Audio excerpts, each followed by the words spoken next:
इच्छाओं के रहते हुए यदि जीवन समाप्त हो जाए, हमारी इच्छाएं बनी हुई हैं और हमारा जीवन चला जाए, तो मृत्यु निश्चित है।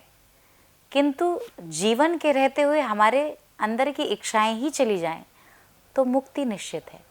मुक्ति क्या है, निर्वाण हम कैसे प्राप्त करें, क्या संसार में रह कर के भी हमें मोक्ष की प्राप्ति हो सकती है? ऐसे बहुत सारे सवाल हमारे भीतर आते हैं। कई लोगों को लगता है कि कपड़े बदल लिए, सन्यास के गिरवा वस्त्र धारण कर लिया, इससे निर्वाण। कई लोगों को लगता है घर को छोड़ करके हिमालय जाना, यही सन्यास लेना ही एकमात्र मुक्ति का उपाय है। तो ऐसी विचारधारा वाले सभी लोगों से मैं निवेदन करना चाहती हूँ, केवल घर को छोड़ करके चले जाना यही मुक्ति का रास्ता नहीं है। गोपियों ने घर नहीं छोड़ा, और यदि कोई ऐसा भी व्यक्ति है जिसने अपने बाल परिवार बच्चों को छोड़ करके, अपने दायित्वों को छोड़ करके वो घर से जाना चाहता है और मुक्ति के रास्ते को ढूंढ रहा है, तो ये रास्ता उसके लिए सर्वथा गलत है।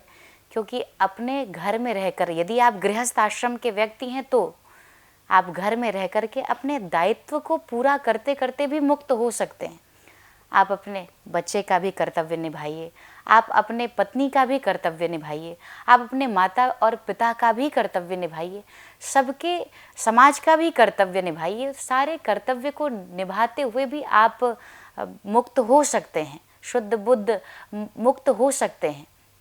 लेकिन उसके लिए ये करना है, दायित्व और कर्तव्य हम सबके साथ निभा रहे हैं, लेकिन भीतर से हम किसी के बंधन में नहीं होने चाहिए। भीतर से बाहर हम सबको प्रेम दें, सबका सम्मान करें, सबके साथ हंसें, बोलें, बात करें, और जो एक व्यवहारिक आचरण होता है, एक अच्छे आचरण को करें। लेकिन भीतर से हम निराले होने चाहिए, हम इन सब चीज़ों के बंधन में नहीं होने चाहिए, और हम इच्छाओं से हमारा जीवन रहित होना चाहिए, हम इच्छाओं से दूर होने चाहिए। तो ये हमें मुक्ति का मार्ग प्रशस्त करता है, क्योंकि सारा खेल मन का ही है। मनः एव मनुष्याणाम कारणम बंध मोक्षयो। ये मन ही ऐसा है जो आपको बंधन में डालता है, और ये मन ही ऐसा है जो आपको मुक्त करता है। कबीर दास जी कहते हैं कि कबीर यह मन लालची समझे नहीं गंवार, भजन करत को आलसी और खाने को होशियार। मन के मारे बन गए बन तजी बस्ती माही, कहे कबीर क्या कीजिए ये तो एकहु ठहरत नाही। मन के हारे हार है, मन के जीते जीत, और मन ही मिलावे राम सो मन ही करत फजीत। सारा खेल मन का है। तो बाहर से अच्छे आचरण सबके साथ, आपके कर्तव्य से कोई दुखी नहीं होने चाहिए, लेकिन भीतर से आप मुक्त रहें, किसी के बंधन में नहीं रहना चाहिए।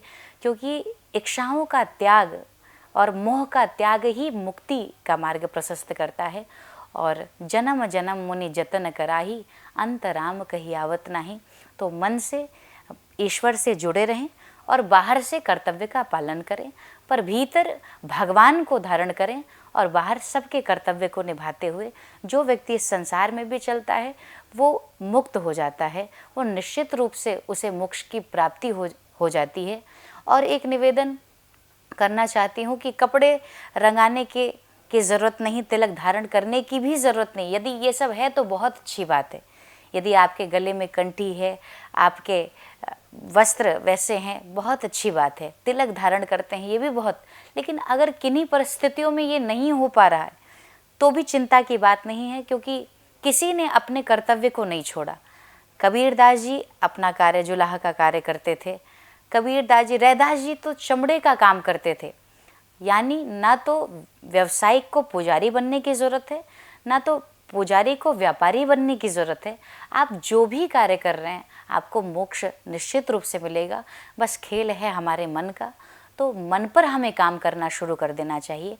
यदि हमें मोक्ष चाहिए तो निश्चित रूप से हमारा मन भगवान की ओर लगे, और जगत की हम सेवा निश्चित रूप से करें, और जगत से एक अच्छा व्यवहार करें।